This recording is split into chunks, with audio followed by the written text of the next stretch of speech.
C'est pas facile dans la vie de tous les jours quand on a des noms connus ou bizarres. Hein. L'autre fois, j'étais à la poste et devant moi, il y avait une femme qui s'appelait Boudin.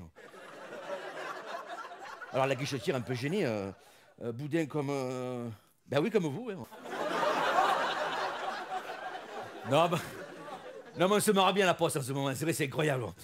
Pour vous dire, la semaine dernière, je faisais la queue, hein, et c'est la première fois que je vois un facteur en tenue faire la queue à la poste.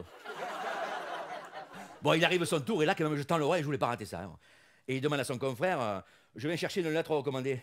Alors le guichetier, vous auriez pu vous la porter, hein? Oui, je sais qu'il lui dit, mais j'habite au 4e, et que ce soit pour moi ou les autres, je fais pas la différence, je monte jamais. En plus, moi, je savais que j'étais pas là. Non, mais on se marre bien à la poste, c'est incroyable, c'est incroyable. Tiens, vendredi dernier, je faisais des photocopies, hein, à la photocopieuse, forcément. Hein. Bon, le marché, pour une fois, j'ai fait des photocopies. Hein. Bon, j'en avais pas besoin, mais bon. Et qu'est-ce que je vois dans la file d'attente, hein? 2 mecs cagoulés avec des revolvers. Ils faisaient la queue. Bon, un peu nerveux quand même, hein. Enfin, ils voyez bien qu'ils n'étaient pas là pour un dépôt, hein. Mais par contre, à la poste, ils s'étonnent parfois que les clients aussi se font voler. Moi, ça m'étonne pas. Hein. L'autre fois, pour vous dire, j'étais le dernier, hein, le dernier de la file d'attente, et j'entendais au loin le guichetier parler à une mamie. Hein. Vous volez bien 1200 €?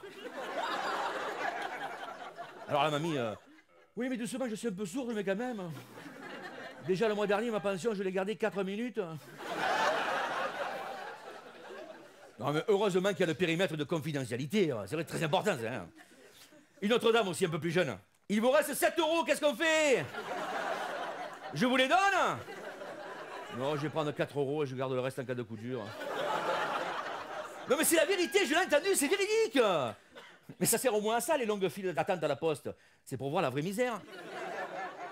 Ben, début de mois, par exemple, il y a ceux qui viennent chercher leur RMI. Ben, c'était mon cas il y a quelques années d'ailleurs. Hein. Bonjour monsieur, alors je vous explique un petit peu. Je suis déjà venu il y a quelques jours pour retirer mon RMI. Et, vous ne l'avez pas reçu alors qu'il a été viré il y a plus d'une semaine. Je suis revenu hier, donc là, vous l'avez bien reçu, mais fait les ordinateurs implantés. Donc je veux savoir aujourd'hui, qu'est-ce que vous allez m'annoncer? Rien, c'est bon? Ah ben oui. Ah ben oui, je retire tout, bien sûr, oui. Alors par contre, monsieur, ne me donnez pas des billets de 100 €, hein. Ah ben non, personne ne les prend. Comment? Les commerçants sont obligés de les prendre. Ah bon? Ben tenez, alors je vous en rends un, donnez-moi 2 timbres. Ah, je les tue. Ah, je suis content. Merci. Ah oui, j'ai oublié. Je vais prendre aussi un timbre de collection pour un petit-neveu. Non, pas celui-là, pas celui-là non plus. Oh, celui-là, il est pas beau, celui-là. Oh, ça va, il y a du monde qui attend. J'ai pas attendu, moi, peut-être. Ça fait 2 semaines que j'attends mon RMI, moi. Bon, donnez-moi celui-là. Me l'emballer, c'est pour offrir. Hein. Parce que j'ai pas de monnaie, je suis désolé. Hein. Ah oui, j'ai oublié. Le mois prochain, si je retombe sur vous, préparez des petites coupures, on gagnera du temps.